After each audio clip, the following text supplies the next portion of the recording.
হয় আজি ষষ্ঠী পূজা বা বেলবৰণ মই এই মুহূৰ্তত পূজাস্থলীৰ পৰিৱেশ দেখুৱাবৰ কাৰণে উপস্থিত আছোঁ পশ্চিম দৰঙৰ এখন আগশাৰীৰ পূজাস্থলী হৈছে দুনি দুৰ্গোৎসৱ সমিতিৰ দ্বাৰা আয়োজিত পূজাস্থলী আৰু মই দেখুৱাইছোঁ এই ধৰণে দুৰ্গাকে ধৰি যি বাকী সকলো মূৰ্তি সম্পূৰ্ণ ধৰণে সাজু কৰি তোলা হৈছে কেৱল নেত্ৰদান বাকী আছে আজি বেলবৰণ আৰু দেৱীক বোধন কৰাৰ পিছতে ইয়াত প্ৰতিষ্ঠা কৰিব কিছু সময়ৰ পিছতে এই পৰিৱেশ দেখুৱাইছোঁ দুনিৰ আজি বেলবৰণৰ ৰাতিপুৱাৰ দৃশ্য মই মোৰ সৈতে পোনে পোনে যিসকল বিষয়ববী আছে মই তেওঁলোকৰ সৈতে কথা পাতিবলৈ চেষ্টা কৰিম কি ক'ব আপোনালোকে এইবাৰ পূজা কিমানতম পূজা আৰু কি ধৰণে সাজু হৈছে নমস্কাৰ আমাৰ দুনি আঞ্চলিক দুৰ্গোৎসৱ সমিতিয়ে এইবাৰ ৯৭ সংখ্যক পূজা উদযাপন কৰিবলৈ আগবাঢ়িছে অৰ্থাৎ শতবৰ্ষ অভিমুখী পূজা ২৫ চনত আৰম্ভ হৈছিল আৰু আমি চৰকাৰৰ যি নীতি নিৰ্দেশনা সেই গোটেইখিনি পালন কৰি পূজা অনুষ্ঠিত কৰিবৰ কাৰণে আগবাঢ়িছোঁ আমাৰ ইয়াত মূলতঃ আজি ৰাতিপুৱাৰ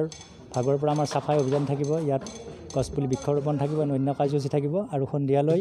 দেৱীৰ বোধন আৰু আমন্ত্ৰণ আৰু অধিবাস ইয়াত বেলগছৰ তলত এই পূজা অনুষ্ঠিত হ'ব আৰু তাত নৱপত্ৰিকাৰ পূজাৰ পিছত সপ্তমীৰ দিনা তাত দেৱীক মূল মন্দিৰত প্ৰতিষ্ঠা কৰা হ'ব জলানি তাত জলৰ দ্বাৰা তেখেতক দেৱীক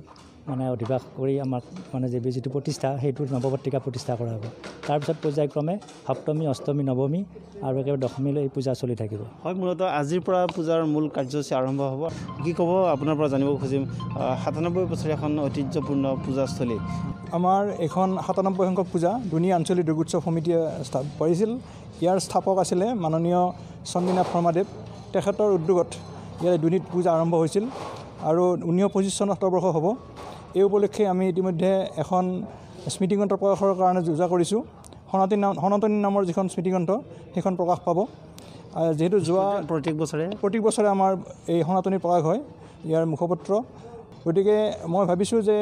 অইনবাৰতকৈ এইবাৰ যদিও ক'ভিড আছে তথাপি মানুহৰ যি উৎসাহ উদ্দীপনা সেই উদ্দীপনাই নিশ্চয় আমাৰ এই পূজাখনক আগবঢ়াই লৈ যাব কি কাৰ্যসূচী ৰাখিছে আমাৰ বিশেষ নাই ৰাতি ৯ বজালৈ আমাৰ কাৰ্যসূচী আছে চৰকাৰৰ নিয়ম অনুসৰি মাত্ৰ আমাৰ এই মহিলাৰ নাম আৰু মতা মানুহৰ নামেই আছে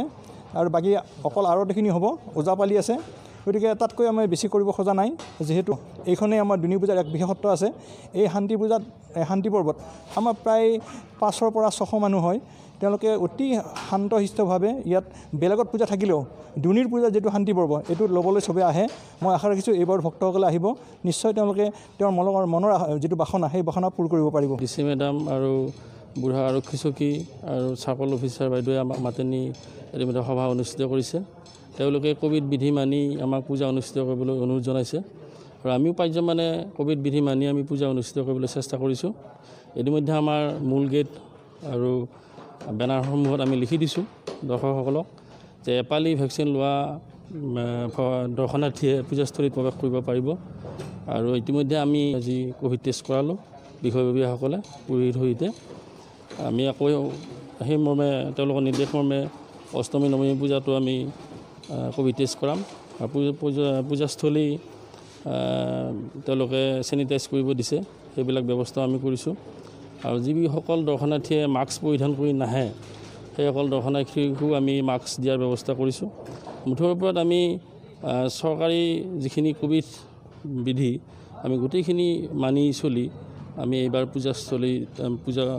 পাতিবৰ কাৰণে হয় এখন ব্যতিক্ৰমী পূজাস্থলী এইবাৰ প্ৰকৃততে ক'ভিড বিধি পালন কৰিহে পূজা চাবলৈ আহিব পূজা আনন্দ উপভোগ কৰিবলৈ আহিব সকলো ৰাইজ আমিও আশা কৰিম এইবেলি দুৰ্গতিনাখিনি যি দুৰ্গা দেৱী ঘোঁৰাত আগমন ঘটি দোলাত তেওঁ গমন কৰিব গতিকে নিশ্চয় আশা কৰিম যে এই সময়ছোৱাত সকলোৰে দুখ দুৰ্গতি নাশ কৰি সকলোকে শান্তিত ৰাখিব সকলোকে কুশলত ৰাখিব